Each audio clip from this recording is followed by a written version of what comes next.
Hey, what's good, YouTube? It's your boy Simon with Brian Chau, top 16 YCS Toronto with Yang Zings. He got disqualified because of an extra deck card, and yeah, at 16 and extra.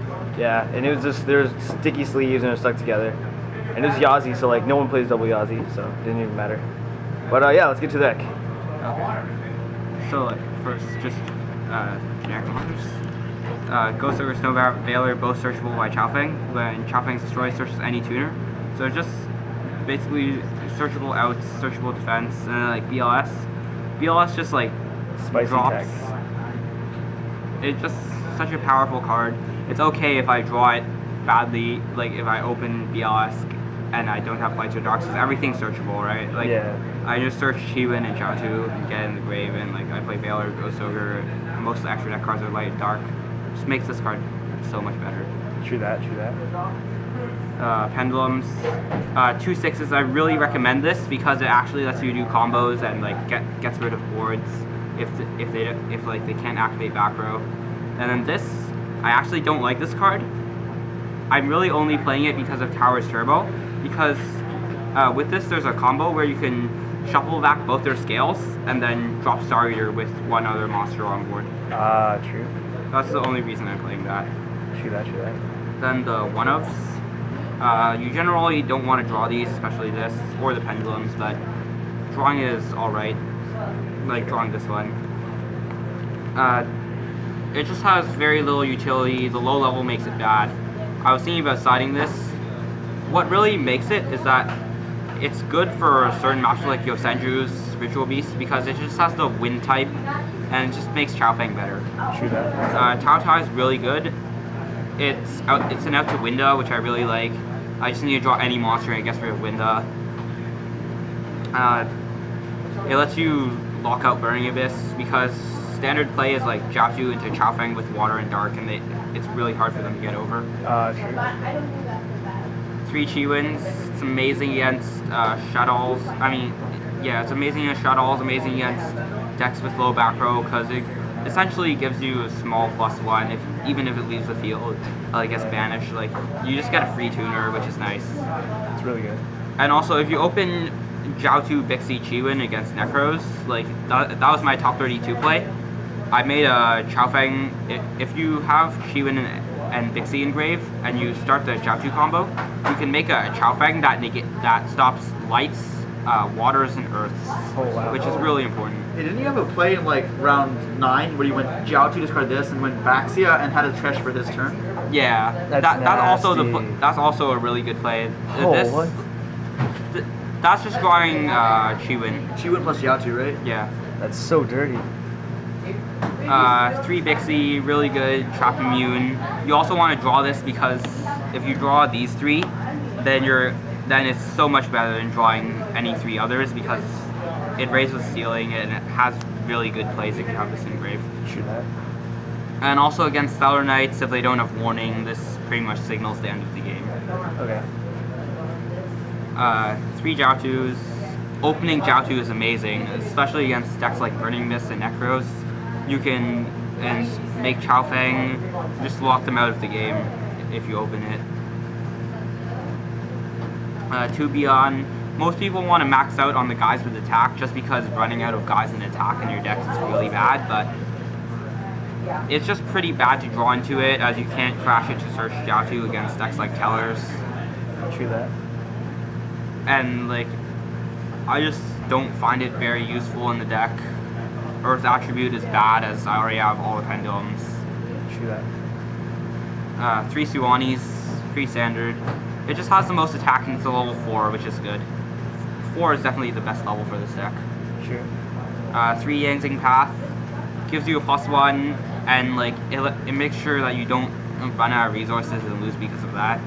That's actually really important. 2 Dark Holes. I like this better than Regeki, because if I really want to turn 1, it searches Jiaotu. If I draw that in any monster. Oh, true. And I really like. I was thinking about cutting this because you don't really care about mass destruction. Like huge amounts of monsters on the board, you don't really care about.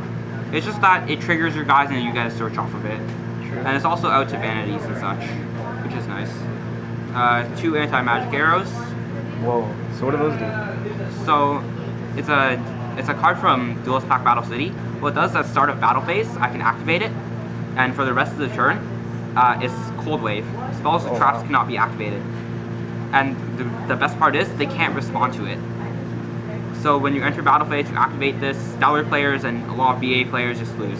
Like they can't counter this, and like it's in the past I've thought of it as like bad against Shadals or against Necros, but it essentially stops them from making main phase 2 plays against Necros. What I've done is they've summoned Manju and then Unicorn, then entered battle phase to try to get a guy in the graveyard for Trish.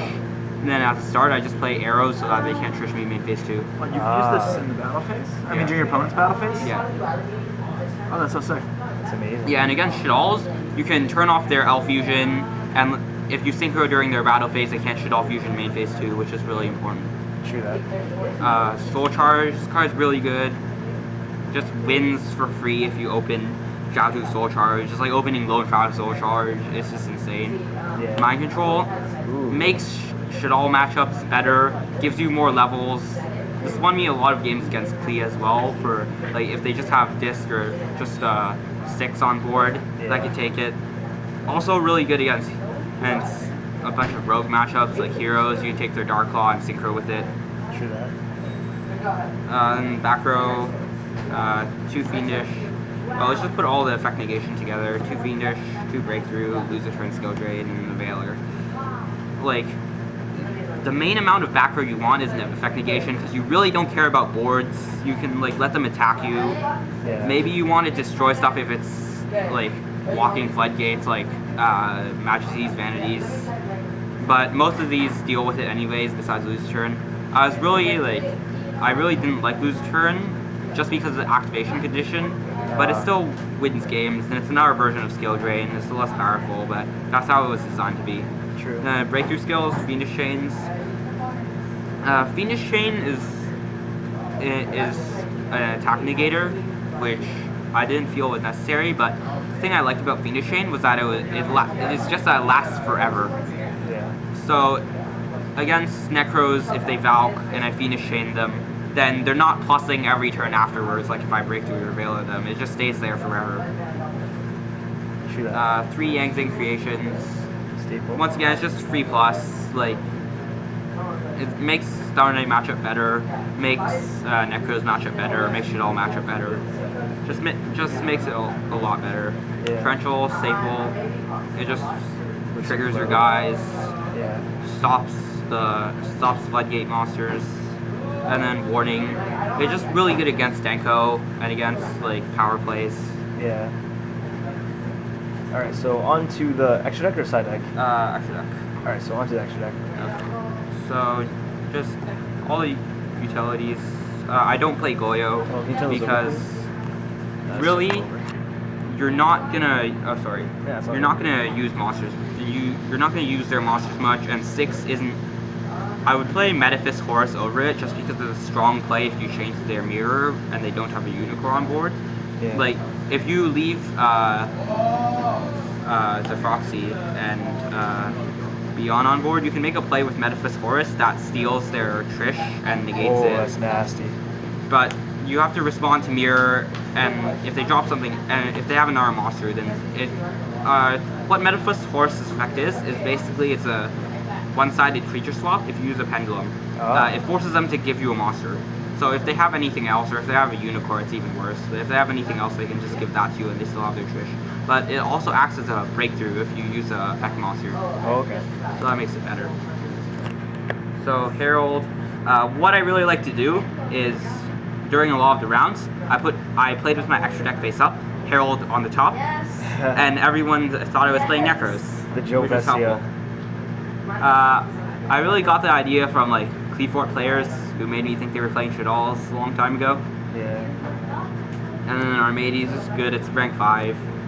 Good against Shadals, good against BAs. Also, I know a lot Can't of be decks have a Valked. hard time getting over this card and can't be a short battle.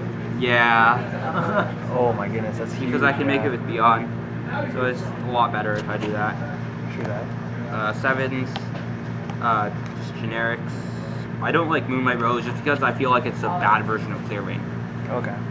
Like, I'd rather have Clear Wing against Shaddolls, and like, Clear Wing's obviously much better against Necros. You don't want them having their cards back in their hand. Black Rose is just a staple, blows up the board, it's important. Dark Strike, it's a Synchro Cowboy. That's really what it is. If you don't know, the errata is that it's only main phase 1, and it's only once per turn. So basically, attributed self-burn for 14. Okay. That's sick. 8 staples, Hot Red, Stardust Spark. I don't think anything else was necessary. I thought about Blader, but I just really couldn't think of any matchups where it was significantly better than, let's just say, like Chao Feng. Okay. Because Chao Feng locks just generally stronger. Yeah. Because Necros, they can drop Unicorn. And like, Hot Red, what's really interesting is you can attack over the Unicorn, then kill their Valk if they go first turn Unicorn Valk. Oh. Okay. Like, a really interesting play was that I thought they had a Valk in hand, so I made the Hot Red with the Jiaotu play. Then attacked into a Unicorn and forced them to banish a mirror. They had no monsters in grave. They didn't use any searchers. True that. Either he misplayed there or like he just didn't have any searchers to use. True that. And it's just 3k, which is important. Gets over Valk. Yeah. Which is pretty big. Yeah. The Yangzings, 1 Yazi. The reason I got DQ'd was there was 2 Yazis, but like there weren't supposed to be. Yeah. Really, you never need more than 1. It's really good against Burning Abyss. Like in the format of Big BA before I got Chao Feng, I made a Yazi and they had to draw Reigeki or they lost because I made it battle immune, trap immune. They really can't get over that unless they have Reigeki or like Book of Eclipse if they're playing that. 2 Boxia. This is definitely like the card that like raises the ceiling for this deck. Yeah. It's really good. It just creates plus, it searches, it triggers effects, and it can loop Herald of the Arclight, which is very interesting. You special summon, you can special summon any level 4 or lower monster using its effect. So it's not restricted to Yangzings. Yeah, Wow. you can special summon So Ghost good. Ogre, What? or you can special summon Herald and use their effects again. Oh. The one thing I don't like is when people mind control it. And then summon back, let's say, perform a Trick Clown and Shaddolls, or like, Anything just really. anything. Oh, there was this one time, it wasn't at a big event, but they summoned back a Star Seraph Scepter and then revealed Chair in hand. Oh wow. That was That's very nasty. sad. There was 1 Chao Feng. I really thought of playing this at 2, just because it's basically Majesty's Fiend just for my opponent. I choose what levels I make it, what types I make it with, and it's Majesty's Fiend for those types. And when it dies again, I search for a tuner, I search Veiler, Ghost Ogre, I can search Jiaotu or Chiwen if I want to combo again. Sure. And also, whenever it destroys a monster, it summons one of the same attribute. So, like, against Towers, I summon Chiwen. Against Burning Abyss, I summon either Chiwen or Jiaotu. True. So yeah, it's just really good, gives you free plus, makes your opponent not able to play the game. And I like this card better than any Floodgate. Like, Okay. people main outs the Floodgates, they're situational, you get Excitoned a lot. Yeah. If you're not playing enough effect negation. So that's why I like Fiendish Chains over Mistakes. Trishula, Staple. pretty obvious. Like, it's really good if you can make it on your opponent's turn. Like, there's this OCG card that everyone is making a fuss about that copies a ritual spell from your graveyard by banishing it. Oh wow. And it drops Necros or Trishula on their turn. Like, in this deck, I can drop normal Trishula on their turn. Yeah. And it just really seals the game. Just like old days with Formula. Star Eater, once again, the only reason I'm playing this, I don't want to lose towers. I summon it, I attack, it becomes unaffected, so it goes back to 32 and it kills towers. True. Felgrand, when you do the combo, Okay. when you go off with the Jiaotu combo, you can often end with a board of 2 Boxias and then any other Yangzing monster, Yeah. or level 4 or lower Yangzing monster that I summon from your grave. So if you don't have creation up, you can make Felgrand, and if you choose not to make Chao Feng. And it's just really good against decks that, like, especially since you get rid of most of their back row after the combo. True. It's just it's No just wrong. hard for many decks to get over this. Like Yeah. BAs have a problem with this. Necros, they can drop Unicorn, but that's really their best out to it, or they can summon Falcon Attack over it. Yeah. But it just offers more protection, offers a strong defensive board, because that can't really make anything to stop your opponent from playing besides Chao Feng. True that. And Chao Feng is can't always be possible after making 2 Boxias unless you're making it with light. True. And you're not always going to be playing against Tellers. Yeah. So, Alright, side deck, Onto the side deck. 2 Flying Seas. Amazing. Against I just, BA. like, this wins games against BA all by itself, especially since some other decks, BAs can just summon a tour guide and just keep attacking you until you're forced to put a guy in attack mode and they crash a Flying Sea into it. Yeah. This deck doesn't care if you keep attacking me with tour guides Defense. and seers, Yeah. and I really want to bring this to 3. True that. It's also good against other matchups like Tellers. These were what I was experimenting on for the event. What I really liked is, besides my opponent having to read the deck, there was not a single person I sided this against that knew what they did. So for Starlight Junction, this is an amazing card.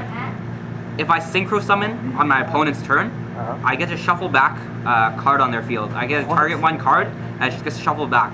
So it's a free Unreal. wing blast, but this is once per turn. Okay. That's a free wing blast whenever I Synchro on their turn. And then I can also tribute a tuner to special summon a Synchron monster from my deck with a different level. So it just searches Jet and is a free tuner from my graveyard. It can extend plays sometimes, and I can make Chao Feng, since Chao Feng's generic, but it only locks out the attributes that I use Yang Zings for. But since I'm making Boxia with this to make Chao Feng, it doesn't matter anyway, since I already have a light, and I would really only use Chiwin. True that. Oh, we have 2 minutes left on the camera. Okay. 2 Fairy Winds, just good against Klee, good against like macro emptiness. I sided this in against Ritual Beasts. Yep. Just because I didn't want to lose to macro emptiness.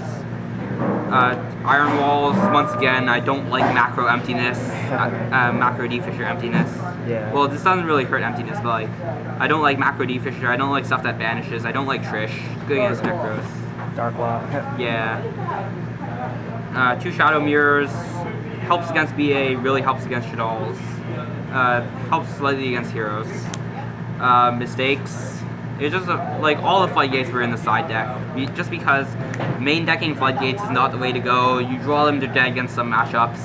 You'd rather just side them game 2 and have a standard deck with cards that are good against every matchup, like just effect negation. Yeah. And then 2 Bar Taps. I really like this card. It's great against Satara Knights. You can make them waste an alpha. And it's just more anti-magic arrows. Like it's just more making sure your plays are going through. And it can also negate some floodgates, negates soul drain, negates macro, negates emptiness, which is really helpful. It just helps keep control over the game. So how was that? How good was it in the tournament though? It was really helpful. I played against 1 Starry Night player and this saved me against an alpha. True. And it just brings more control to the board. Like you can notice I wasn't playing MSTs anywhere. I really rely on Fairy Wind, Wiretap, anti-spells, just to make sure my plays go through. True that. So yeah, it's also helpful just against rogue mashups. Like decks like Volcanics, Ritual Beasts that I faced. It helped a lot. And it stops vanities, like against the Volcanic player. They flip vanities game 2 and I just wiretapped it. True that. Alright, well thank you so much for the deck profile.